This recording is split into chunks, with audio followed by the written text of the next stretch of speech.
It's a privilege for me to be able to do this tonight and come here. So I've got some random memories in the form of a letter to John. Dear John, I remember when we first met in Woolton at the Village Fete. It was a beautiful summer day. And I walked in there and I saw you on the stage and you were singing "Come Go With Me" by the Del Vikings. But you didn't know the words, so you made them up. Come go with me to the penitentiary. It's not in the lyrics. Remember writing our first songs together. We used to go to my house, my dad's house, and we used to smoke Thai food tea with this pipe that my dad kept in a drawer. Didn't do much for us, but got us on the road. We wanted to be famous. I remember the visits to your mum's house, Julia. It was a very handsome woman, very beautiful woman. She had long red hair and she played a ukulele. I'd never seen a woman who could do that. And I remember having to tell you the guitar chords because he used to play the ukulele chords.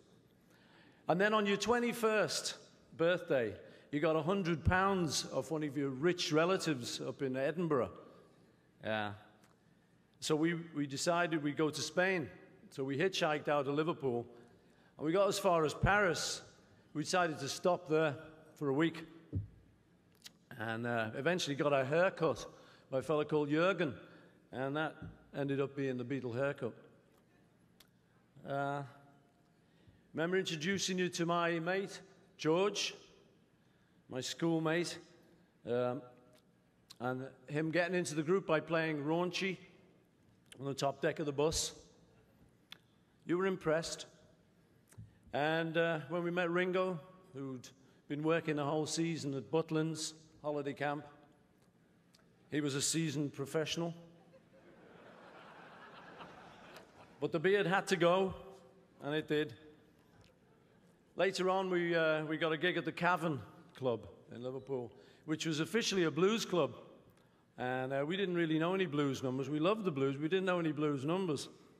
So we had to do announcements like, "Ladies and gentlemen, this is a great big Bill Brunsey number called Wake Up Little Susie." They kept passing up little notes. "This is not the blues. This is not the blues. This is pop." We kept going.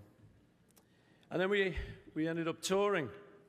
And there's a bloke called Larry Pons who gave us our first tour. Thank you, Larry. And I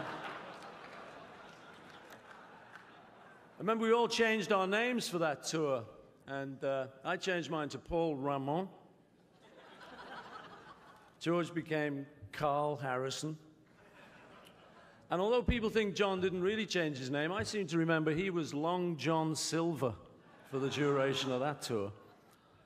Bang goes another myth.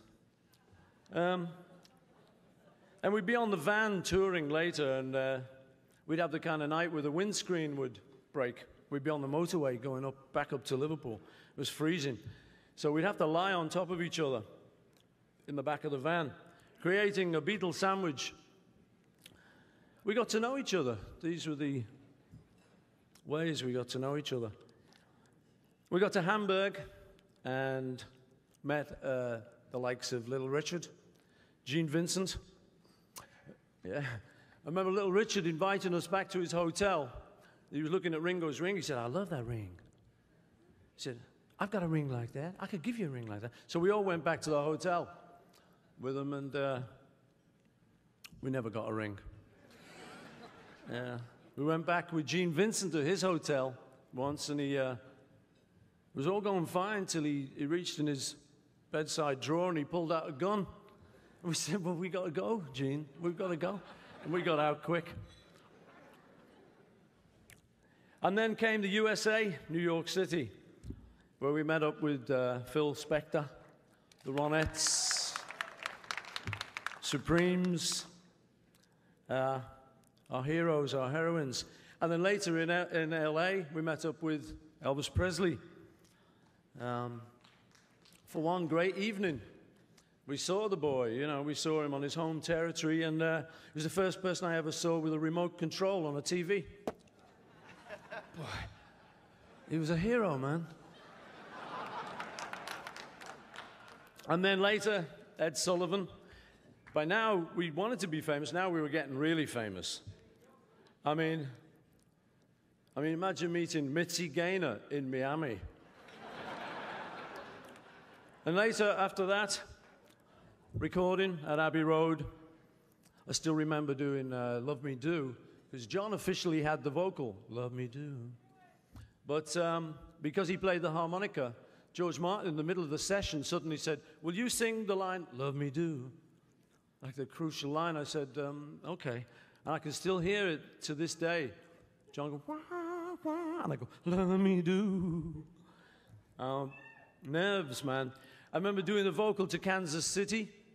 Well, I couldn't quite get it, because it's hard to do all that stuff, you know, screaming out the top of your head. And John came down from the control room. He said, he took me to one side. He said, you can do it. You know, you just got to scream out, leave the top of your head. You know, you can do it. So thank you for that. I did it. I remember writing Day in the Life with him, and the little look we gave each other as we wrote the line, I'd love to turn you on. We kind of knew what we were doing, you know. A sneaky little look. Ah, boy.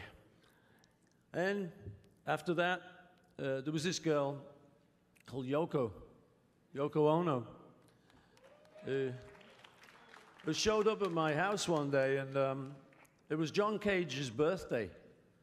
And she said she wanted to get hold of a manuscript to give to John Cage of various composers, and she wanted one from me and John. So I said, well, it's okay with me, but you'll have to go and see John. And she did.